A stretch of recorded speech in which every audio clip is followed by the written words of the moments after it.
Bonjour et bienvenue dans ce nouvel épisode de la Psy en ligne. Je suis Dr Christine Dager, psychologue, et aujourd'hui, nous allons explorer un sujet qui touche beaucoup d'entre nous, la dépendance affective, mais aussi son lien avec les styles, les types d'attachement.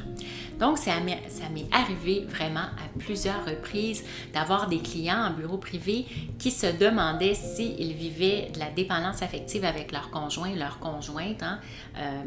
Nécessairement, quand on est dans une relation, il y a des moments qui sont plus difficiles dans une relation de couple principalement.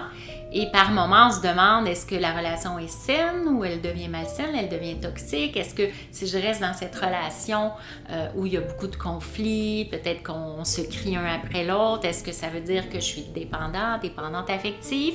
Donc, il y a beaucoup de questions qui sont posées à ce niveau-là et c'est pas toujours simple de répondre par oui ou par non, parce qu'il y a plusieurs caractéristiques là, qui font qu'on souffre de dépendance affective ou pas. Donc, on va faire le tour de tout ça aujourd'hui, les causes, les conséquences, les caractéristiques de la dépendance affective.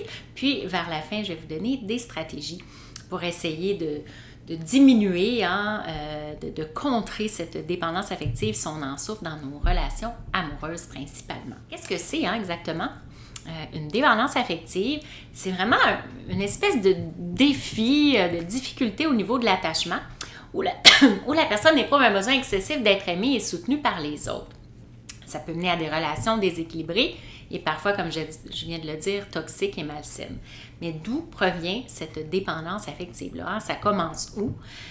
Bien, évidemment, comme souvent nos traits de personnalité, ils viennent la plupart du temps de notre enfance, de ce qu'on a vécu dans nos dynamiques relationnelles, principalement avec nos parents, nos frères et sœurs, des gens très proches de nous, ça peut être nos grands-parents aussi, donc des figures d'attachement justement. Et pour le comprendre, nous allons examiner ensemble les types d'attachement. Il y a différents types d'attachement, sécures et insécures.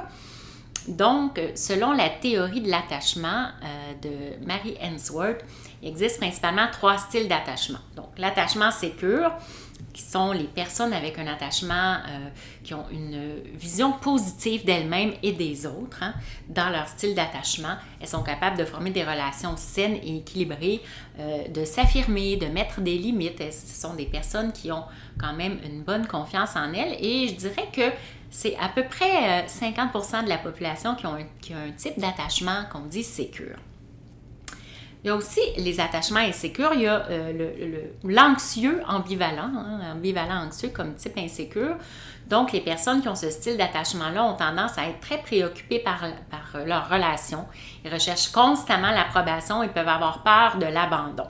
Donc, c'est souvent là, les personnes qu'on va voir vivre principalement de la dépendance affective qui ont beaucoup de difficultés à mettre terme à une relation qui serait très malsaine pour elles, par exemple, une relation où il y aurait de la violence verbale, psychologique ou même physique dans la relation. On trouve aussi l'attachement insécure, qui est l'attachement anxieux, mais évitant cette fois-là. Donc, c'est un petit peu le contraire de l'ambivalent, l'anxieux ambivalent. Donc, c'est un attachement évitant, qui va avoir des difficultés à se rapprocher des autres. Ils valorisent beaucoup l'indépendance, l'autonomie et ils peuvent vraiment éviter l'intimité et l'engagement relationnel, l'engagement affectif. Ce sont souvent des gens dont on va dire qu'ils ont peur de l'engagement, de l'attachement, craignent vraiment l'intimité. Les personnes qui vont s'approcher et finalement se mettre à être anxieux rapidement si la relation devient trop proche, trop intime et peuvent parfois quitter sans donner vraiment de raison. Donc, on trouve ce type d'attachement-là évitant. Et il y a un 4e attachement qui a été ajouté là, à la théorie de Ainsworth, qui est l'attachement insécure, désorganisé, désordonné, on pourrait dire. C'est vraiment un type d'attachement qui se développe lorsque les personnes qui s'occupent de l'enfant dans la petite enfance vont présenter vraiment des comportements imprévisibles et incohérents. Donc, ce sont vraiment des enfants qui ont vécu de la négligence, peut-être des problèmes de santé mentale graves chez leurs parents, évidemment, problèmes de toxicomanie, qui ont vécu de la violence, peut-être des abus sexuels aussi. Ce sont des enfants qui ont vraiment vécu beaucoup d'instabilité et d'intensité émotionnelle dans les dynamiques familiales, principalement dans la relation avec leur objet d'attachement, on pourrait dire. Hein. Donc, c'est certain, si on pense par exemple au centre jeunesse, on retrouve énormément de ce type d'enfants-là, des enfants qui sont placés en famille d'accueil ou en centre d'accueil, qui ont un type d'attachement qui ressemble à ça. Et évidemment, c'est aussi un type d'attachement qui va vraiment apporter des carences affectives, hein, ce qu'on appelle un trouble d'attachement ou des défis d'attachement, là, tout dépendant de la sévérité des symptômes qui sont présents.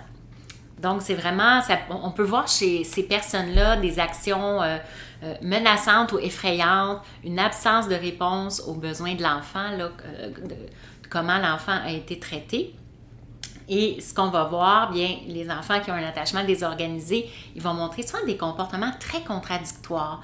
Ils ont l'air confus, effrayés, apeurés envers leur figure d'attachement. Donc, ça reflète vraiment une relation où le parent est à la fois une source de réconfort et de peur. On peut voir, par exemple, dans des recherches qui ont été faites sur les types d'attachement, ce genre d'enfant-là peut s'approcher de son parent puis en même temps se cacher comme ça. Hein? Il est vraiment très méfiant par rapport aux figures d'attachement, mais peut-être aussi qui est généralisé par rapport aux adultes en général. Donc, c'est des enfants hein, qui ont vraiment un attachement très désorganisé, désordonné par rapport aux adultes. Donc, mais c'est quoi le lien hein, avec la dépendance affective? J'en ai glissé un mot. Bien, la dépendance affective, comme je le disais, c'est souvent lié à un attachement anxieux, mais surtout les anxieux ambivalents qui ont très peur du rejet et de l'abandon. Donc, les personnes qui ont cet attachement, ils ont vraiment une peur profonde là, d'être abandonnées par leur objet d'amour, par leur partenaire hein, principalement, mais ça pourrait être aussi par leurs amis proches, très proches. Et ils ont vraiment constamment besoin d'être rassurés par leur partenaire. Hein. C'est le type de personne qui va envoyer 50 messages textes par jour à son partenaire pour vérifier qu'est-ce qu'il fait, est-ce qu'il est là pour lui, est-ce que le partenaire l'aime encore. Hein? Donc, c'est sûr que le partenaire peut rapidement se sentir envahi, voire harcelé par une personnalité qui a vraiment un attachement de ce type-là très, très, très insécure. Donc, ça peut vraiment amener des relations déséquilibrées où la personne dépendante devient trop fusionnelle, ce qui peut, bien sûr, étouffer l'autre personne. Les causes de la dépendance affective, hein, il y a plusieurs causes, j'en ai nommé un petit peu, mais on y revient. Le manque d'estime de soi, principalement. Donc, les personnes qui ont une faible estime d'elles-mêmes vont souvent chercher à être validées hein, et à être aimées par les autres pour venir combler ce manque au niveau de l'estime de soi. Comme je l'ai dit tout à l'heure, les expériences dans l'enfance, donc les traumatismes ou l'absence d'une sécurité affective durant l'enfance peuvent entraîner une dépendance affective à l'âge adulte.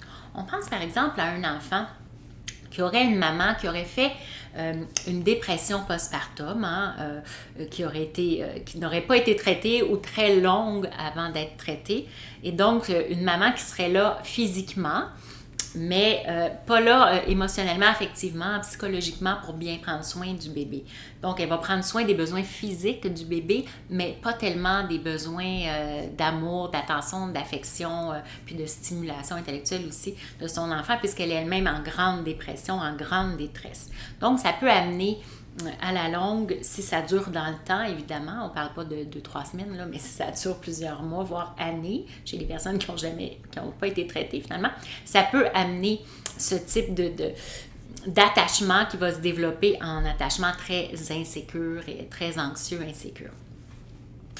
Des modèles de relations toxiques aussi, bien sûr, être exposé à des relations toxiques ou instables, entre autres dans la relation de couple de nos parents, mais ça peut conditionner une personne à rechercher constamment l'approbation dans ses relations futures, puisque dans sa tête, hein, les relations amoureuses, c'est insécurisant, c'est incertain, c'est instable, alors on a toujours besoin de se faire assurer que l'autre personne, notre partenaire, a toujours des sentiments amoureux pour nous. Et surtout, bien sûr, si on tombe avec un partenaire qui, lui, a plutôt l'attachement insécure évitant, hein? Et donc il va être très, très indépendant, très évitant, très, très distant facilement.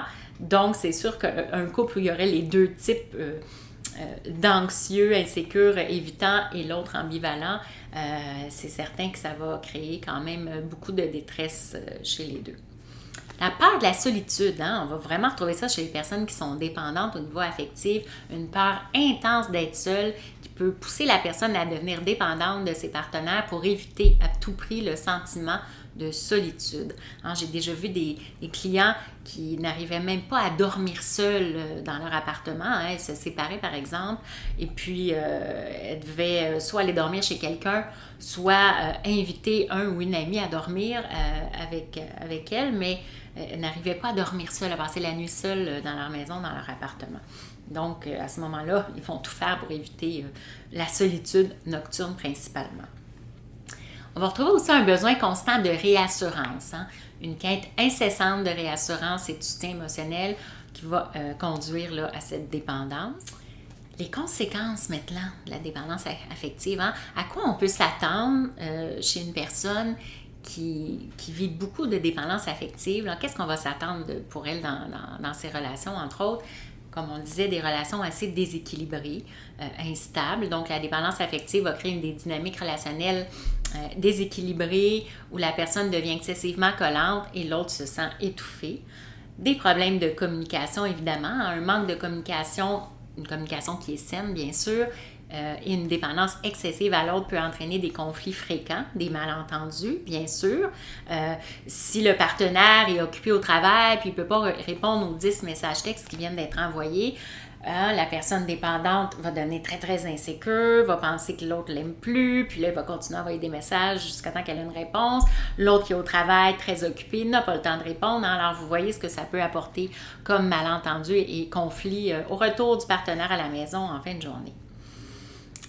Souvent, les personnes qui vivent facilement de la dépendance affective dans leur relation, vont vivre des répétitions de relations toxiques. Hein, tant qu'elles ne se posent pas, qu'elles ne font pas un travail sur elles-mêmes, que ce soit en psychothérapie évidemment, ou par des lectures, un travail de développement personnel, elles vont avoir tendance à répéter ce type de relations plutôt toxiques. Donc, de se retrouver dans des cycles de relations à répétition, de relations malsaines, en cherchant constamment à combler un vide émotionnel qu'elle n'arrive pas à combler, bien sûr, puisque personne ne peut venir combler ce type de vide-là, cette angoisse-là d'être rejeté, d'être abandonné. Donc, c'est un travail qu'on doit faire sur soi-même. Puis évidemment, hein, la personne qui vit de la dépendance affective, il peut y avoir vraiment un impact important sur sa santé mentale. Ça peut vraiment amener à des troubles psychologiques comme la dépression, l'anxiété, les crises de panique, un stress chronique lorsque les besoins affectifs ne sont pas satisfaits pour cette personne. Il peut y avoir aussi une espèce de perte de soi au niveau de l'identité. Donc, les personnes qui vivent la dépendance affective vont souvent s'effacer, comme s'oublier au niveau de leur identité, leur goût, je ne sais pas moi, le type de musique qu'elle aime, le type de film qu'elle aime voir au cinéma, à la télévision, de séries, le type de vacances, de voyage qu'elle aime faire. Donc souvent la personne, pour conserver l'amour du partenaire et par peur d'être abandonnée, de le perdre, va s'effacer, va s'oublier dans tous ses besoins, dans tous ses désirs, va les négliger pour plaire à l'autre le plus possible. Avant de continuer avec les caractéristiques qu'on peut vraiment observer, les 10 signes que vous souffrez de dépendance affective, pour vous aider à mieux gérer votre stress et votre anxiété au quotidien, je vous offre l'opportunité de vous inscrire à ma formation toute nouvelle, Améliorer votre santé mentale en allégeant votre surcharge mentale pour vivre un été, tout en beauté. C'est quand même une courte formation d'environ 2 heures en vidéo préenregistrée. Donc, si ça vous intéresse, elle est vraiment à bon prix en ce moment, le lien est dans la description en dessous. Alors, je reviens maintenant avec les 10 signes pour vous permettre de reconnaître si vous vivez, si vous souffrez de dépendance affective. Donc, comme je le disais un petit peu plus tôt, on va retrouver quelqu'un qui a une faible estime de soi. Donc, vous vous dévalorisez, vous vous dénigrez régulièrement dès que vous faites une erreur. Votre faible estime de vous-même fait en sorte que vous vous tapez sur la tête, comme on dit. Anxiété, bien sûr, dans les relations, vous ressentez une forte anxiété principalement d'abandon lorsque vous êtes séparé de votre partenaire ou lorsque vous percevez une menace à la relation. Par exemple, votre partenaire vous dit qu'il s'en va prendre un verre avec un ami le vendredi soir Et tout de suite, l'insécurité, l'anxiété monte, la crainte peut-être qu'il rencontre une femme ou qu'en fait, il ne va pas voir un ami, mais plutôt une femme. Hein? Donc, c'est sûr que ça peut amener à de la jalousie, à un sentiment de possessivité aussi quand on est dépendant affectif, puisque l'angoisse d'abandon est forte rapidement, l'angoisse de perdre la personne qu'on aime. On va retrouver un besoin constant de réassurance. Hein? Si vous souffrez de dépendance affective, vous cherchez continuellement des signes d'amour et d'affection de la part de l'autre pour vous sentir en sécurité à l'intérieur de vous. On trouve aussi des difficultés à prendre des décisions tout seul. Donc, vous avez du mal à prendre des décisions, à faire des choix sans l'approbation ou les conseils de votre partenaire. Donc, très difficile. Hein? Et de là, tantôt, je parlais de personnalité anxieuse ambivalente. Donc, on va voir ces gens-là très ambivalents à faire des choix, justement, à décider de quelque chose tant qu'elles n'en ont pas parlé à leur partenaire. On trouve aussi peu d'intérêt pour les activités indépendantes.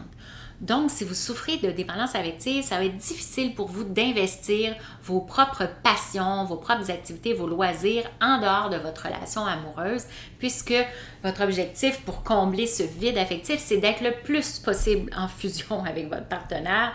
Donc, l'idée de faire des activités toute seule en dehors de ce partenaire, bien, ça vous vient peut-être même pas à l'esprit. On trouve évidemment un grand sentiment de vide et de solitude. Donc, si vous n'êtes pas avec votre partenaire, et encore pire si vous êtes seul, c'est-à-dire célibataire, que votre partenaire vous a quitté, le vide est immense. C'est très difficile de vous sentir en paix et serein à l'intérieur de vous. On va voir aussi, hein, si vous souffrez de dépendance affective, des sacrifices excessifs. Donc, vous pouvez faire des sacrifices démesurés pour maintenir votre relation, même si ça nuit vraiment à votre bien-être personnel, hein, même si ça nuit à votre intégrité, à votre respect de vous-même.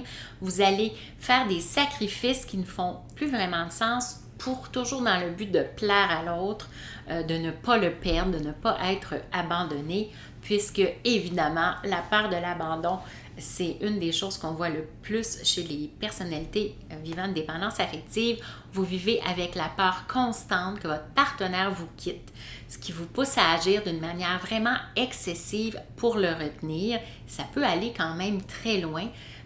Quand on a une grande dépendance affective, hein, ça peut aller jusqu'à du harcèlement, comme je le disais, de la violence verbale, psychologique, peut-être même physique, si la personne est vraiment en grande détresse psychologique, émotionnelle.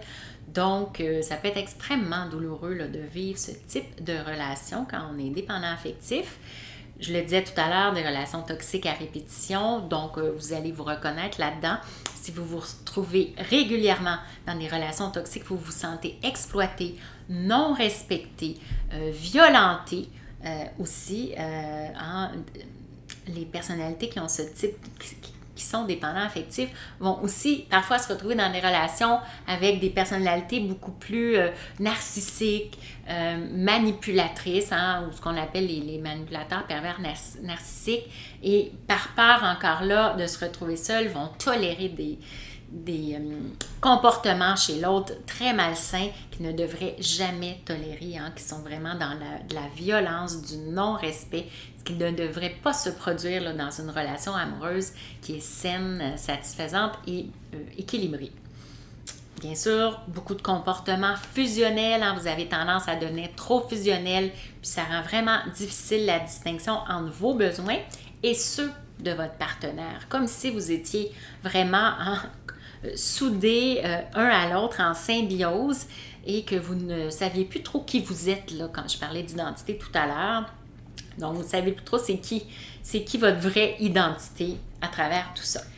Donc, pour conclure, là, j'en arrive aux stratégies pour essayer de vaincre la dépendance affective dans vos relations amoureuses. Bien sûr, solidifiez votre estime de soi. Hein? Travaillez sur vous-même pour développer une meilleure image de vous-même, c'est essentiel.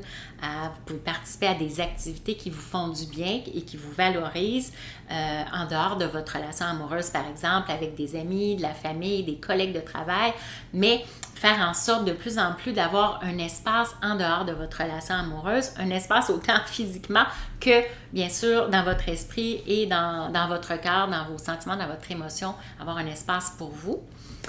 Bien comprendre la source de votre dépendance, hein, c'est essentiel. Donc, d'identifier les raisons profondes de votre dépendance émotionnelle. Ça peut inclure des insécurités personnelles ou des expériences passées comme vous les avez vécues dans vos dynamiques familiales, comme je le disais un peu plus tôt. Développer des intérêts personnels. Hein? On parlait d'avoir des activités en dehors du couple, mais vraiment aussi développer vos passions, vos loisirs, vraiment des intérêts qui sont indépendantes de votre partenaire. Ça va renforcer votre autonomie, votre sentiment d'indépendance. Vous allez être fier de vous et bien sûr, ça va vous aider à mieux vous épanouir, mais de façon individuelle et non pas dans le couple. Apprenez à être seul et à accepter, à tolérer la solitude. Parce que c'est sûr qu'au début, vous allez apprendre à tolérer la solitude. Ça va vous sembler même intolérable, peut-être émotionnellement, mais vous devez apprendre à vivre seul et à accepter cette solitude-là pour mieux développer votre autonomie, mais aussi pour apprendre à vous apprécier, à apprécier votre propre compagnie. La solitude, c'est vraiment pas une mauvaise chose, c'est même une opportunité d'apprendre à mieux vous connaître et bien sûr à être fier de vous par la suite. Établir des limites saines. Donc, extrêmement important d'apprendre à vous affirmer, à fixer des limites claires dans vos relations pour maintenir un équilibre le plus sain possible entre la proximité avec l'autre, hein, d'être proche, d'être intime, d'être plus fusionnel par moment, c'est quand même normal dans un couple parfois de l'être, mais aussi votre indépendance, donc de vraiment arriver à maintenir un équilibre qui est sain entre les deux, entre la fusion et l'autonomie, l'indépendance affective, très important. Évidemment, pratiquer l'autocompassion. Hein. On disait tout à l'heure que les personnes qui souffrent de dépendance affective ont souvent tendance à se dénigrer, à se dévaloriser. Donc, c'est important d'être gentil, bienveillant envers vous-même, puis d'accepter vos erreurs. Donc, l'autocompassion, bien, ça peut vraiment vous amener à réduire votre critique intérieure, là, souvent, vous êtes la pire juge de vous-même, la pire critique. Alors, cessez non seulement de le faire, mais traitez-vous comme vous traiteriez votre meilleur ami, votre sœur, des personnes que vous aimez beaucoup, hein, avec qui vous êtes bienveillant, mais faites-le envers vous-même pour améliorer toujours votre bien-être émotionnel. Reconnectez-vous aussi à vous et à vos émotions. Donc, prenez le temps de mieux vous comprendre. Prenez une pause pour essayer de comprendre qu'est-ce que c'est ces émotions intenses que vous vivez? C'est quoi? Ça vient d'où cette angoisse, cette tristesse, ces peurs, cette colère aussi, cette frustration? C'est vraiment important de reconnaître vos propres émotions pour toujours solidifier votre indépendance émotionnelle. Vous pouvez aussi observer vos croyances et vos comportements dans la vie de tous les jours, mais surtout dans vos relations amoureuses, entre autres.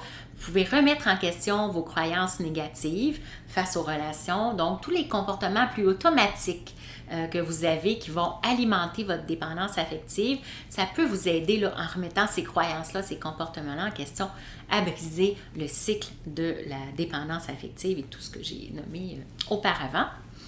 Pratiquer la pleine conscience, hein, c'est toujours important, ça aide à diminuer l'anxiété, ça aide à diminuer le stress, à vous aider si vous souffrez de dépression aussi. Donc la méditation pleine conscience peut vraiment vous aider à rester dans le moment présent, hein, ici et maintenant. Très rare qu'on soit en danger, ici et maintenant, même si on se sent anxieux. Ici et maintenant, 99,9% du temps, on est en sécurité. Hein? Donc, pour nous aider à retrouver la sécurité intérieure au niveau affectif, bien, pratiquer la pleine conscience, ça peut vraiment être aidant pour réduire là, l'anxiété, principalement l'angoisse d'abandon qui est liée à la dépendance affective. Bien sûr, établir des relations saines. Donc, investir dans des relations où il y a vraiment un respect mutuel, une belle communication, où il y a de l'écoute, un partage avec l'autre. Donc, c'est vraiment important là, d'investir dans des relations où vous sentez que l'autonomie de chacun est valorisée et respectée. Donc, ça aussi, ça peut vous aider à diminuer la dépendance affective.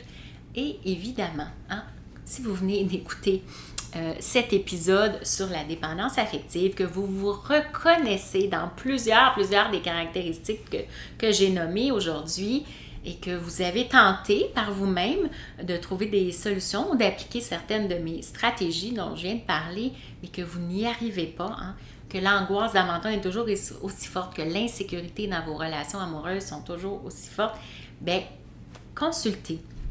Consultez un psychothérapeute ou un psychologue, hein, quelqu'un qui peut vous aider à travailler sur votre dépendance affective. Donc, évidemment, un professionnel va vous aider là, de par son écoute, ses suggestions, ses conseils, hein, et ses techniques personnalisées à votre problématique. Là, le professionnel va pouvoir vous aider à vous défaire enfin de cette dépendance affective qui mine vos relations depuis longtemps. Donc, en conclusion, bien, comprendre votre style d'attachement et votre niveau de dépendance affective, ça peut être la clé pour surmonter votre dépendance affective.